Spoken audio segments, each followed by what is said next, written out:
Naam, nimtie moyo Mheshimiwa Nchimbi, huyu makamu wetu wa rais wa Jamhuri ya Muungano wa Tanzania, kwa kuijua thamani ya maombi. Anajua na kuelewa kabisa na kutambua nguvu ya maombi,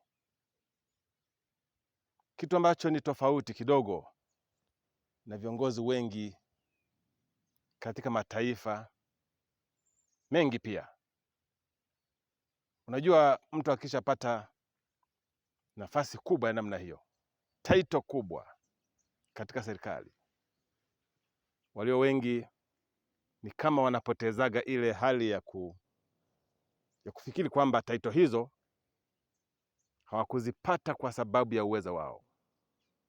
Wanadhani kwamba wamepata hizo nafasi kubwa kutokana na elimu zao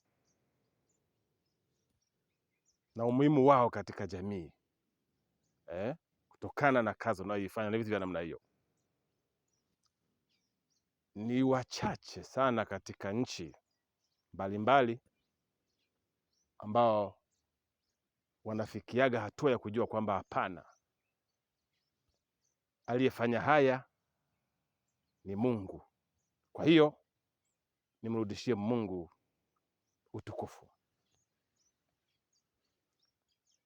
Namshukuru Mungu sana kwa ajili ya makamu wetu wa rais wa Jamhuri ya Muungano wa Tanzania, huyu Mheshimiwa Nchimbi, kama nilivyokwisha kutangulia kusema kwamba kwake yeye, kimtazama vizuri sana, ni mtu ambaye anajua maombi ni nini, na si kujua tu maombi ni nini, ila anajua pia na nguvu uweza uliomo katika maombi.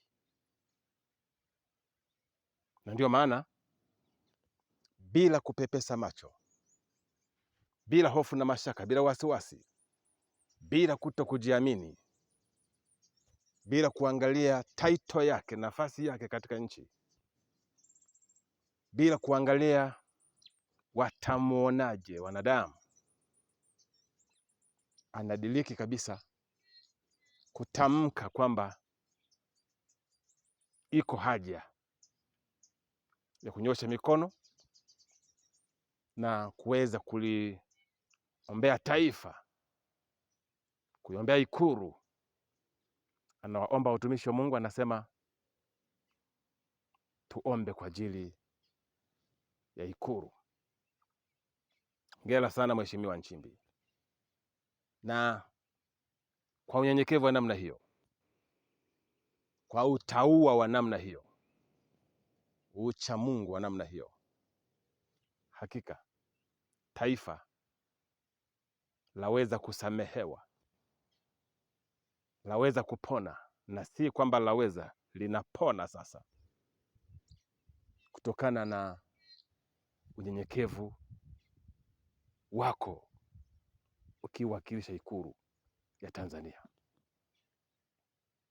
Na mimi naamini Mungu anakwenda kufanya jambo kubwa sana kutokana na unyenyekevu ambao tayari umeuonyesha kama kiongozi.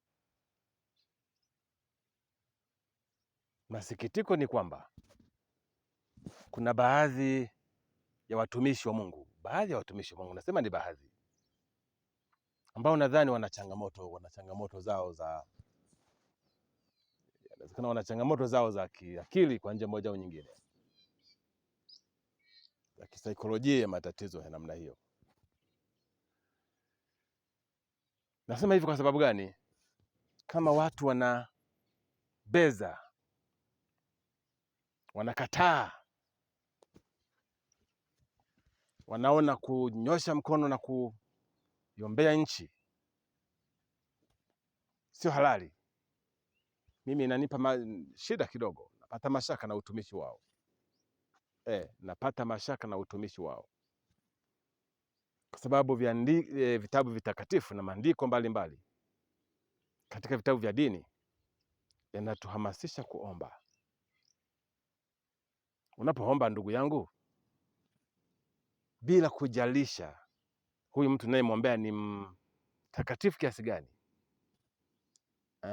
ni mchafu kiasi gani. Vitabu vinatuhamasisha kuomba kwa ajili ya mtu huyo. Tuombe sana, mwombee adui, omba sana, tutende mema, tusilipe ubaya kwa ubaya, ila tulipe ubaya kwa mema. Sasa unaposema hakuna kuomba, una changamoto gani ndugu yangu? Una changamoto gani ndugu yangu eh? Lakini pia baada ya kumpongeza Mheshimiwa Nchimbi, nimpongeze pia mwenyekiti wa CPCT Mheshimiwa Bishop Dr. Vernon Fernandes. Nakupongeza sana kwa sababu naelewa mashambulizi mengi ya watu watumishi wa Mungu pia yanakuja kwako kama kiongozi wanakuona kwamba ukupaswa kukubaliana na ombi la kiongozi wa kitaifa kuombea nchi. Wanafikiri hivyo, ukupaswa kukubali. Wanafikiri ulipaswa kukataa pale, ulipaswa Kwa hiyo ni changamoto, ndio uongozi huo, ndio uongozi. Mtumishi wa Mungu ndio uongozi. Sio wote watakusupport, sio wote watakusupport. Na adui za mtu ni wale wa nyumbani mwake, imeandikwa hivyo. Adui za mtu ni wale wa nyumbani mwake. Maana yake nini? Wenzako katika roho, wenzako katika Bwana, wenzako katika Bwana uliotegemea kwamba hawa watanisupport wenzangu, ndio hao wa kwanza kukunyoshea vidole na kukupiga mawe. Kwa hiyo yachukue hayo, yapokee hayo, lakini Mungu yuko pamoja na wewe. Mimi nasema ulichokifanya ni chema, Mheshimiwa Fernandes, kwa kuliongoza jopo la watumishi wa Mungu hapo kwa mafuta wa Bwana na kuweza kuliombea nchi. Na Watanzania wengi sasa hawakubaliana na hilo. Hawakubaliana na hilo. Watumishi wa Mungu wengi hawakubaliana na hilo, waliona kama vile ni jambo baya. Hawakusupport hilo, hawakuliona kama ni jambo la kimungu.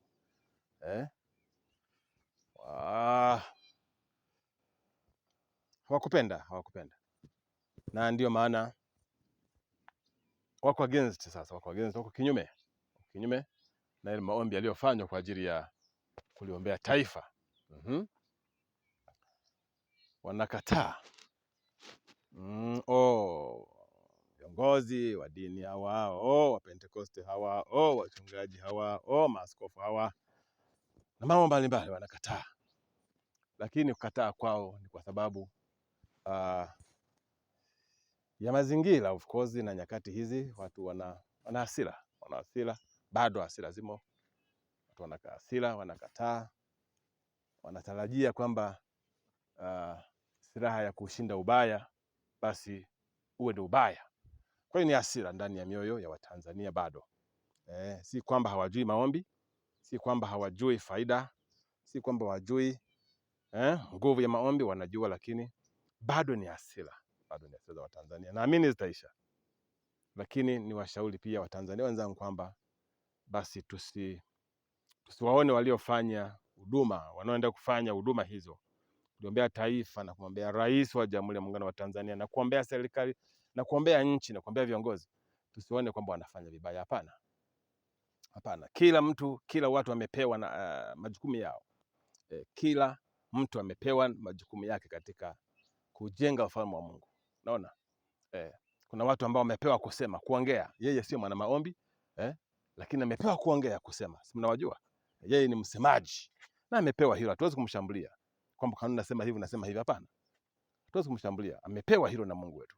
Vipawa na karama, si unajua? Amepewa hilo. Na kuna watu ambao yeye hawezi kusema, anaandika. Yaani baada ya kutamka kuongea anaandika. Maadamu ujumbe umefika. Wapo. Unaona kwenye mitandao ya kijamii. Yeye sio msemaji sana, lakini ni mwandishi sana. Anaandika, kile anachokiona anaandika. Hata usiseme kama anaandika nini, amepewa hilo naye. Lakini katika yale anayoandika, naye anaujenga ufalme.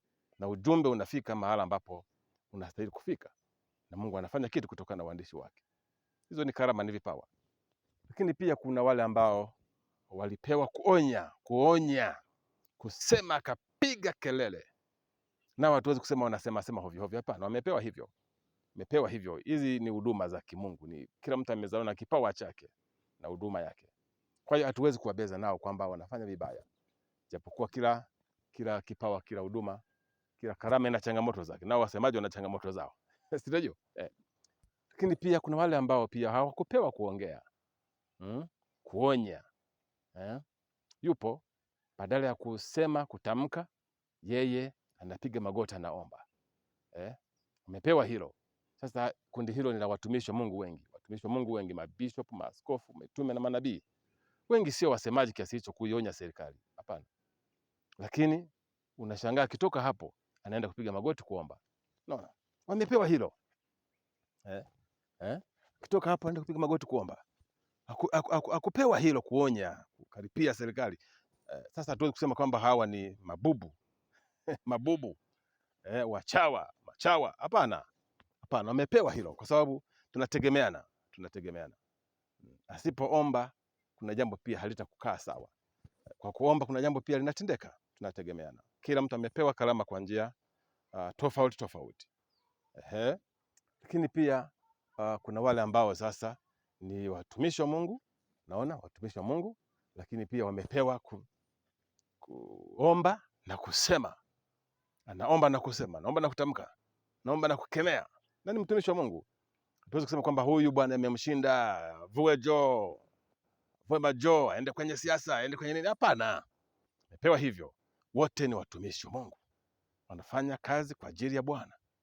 Ni watumishi wa Mungu kwa ajili ya mema ya nchi na kwa ajili ya ufalme wa Mungu. Kwa hiyo Watanzania, mambo hayo tuyajue na tupendane. Taifa letu la Tanzania ni taifa moja, na sote ni wamoja. Tupendane, tuheshimiane, kila mtu katika nafasi yake. Hata mimi hapa nayesema hivi, nimepewa hilo. Sasa mimi nalisimamia hilo pia, nikijua lenyewe linaujenga ufalme. Katika mengi au machache ninayosema haya, bila shaka kuna mtu mmoja anasema ni kweli, anachosema huyu bwana ni kweli. Katika hilo nimejenga ufalme. So Mungu wa mbinguni atubariki sana. Nihitimishe kwa kumpongeza Fernandes. Mungu akubariki, kazi yako njema, usife moyo kutokana na challenge na changamoto za watumishi wa Mungu wengine. Kutie moyo Mheshimiwa Nchimbi, bado na wewe utumishi wako ni mkubwa. Tunauona Mungu anakutumia, unathamini kazi ya Mungu na unajua nguvu ya maombi. Mungu yuko pamoja nawe.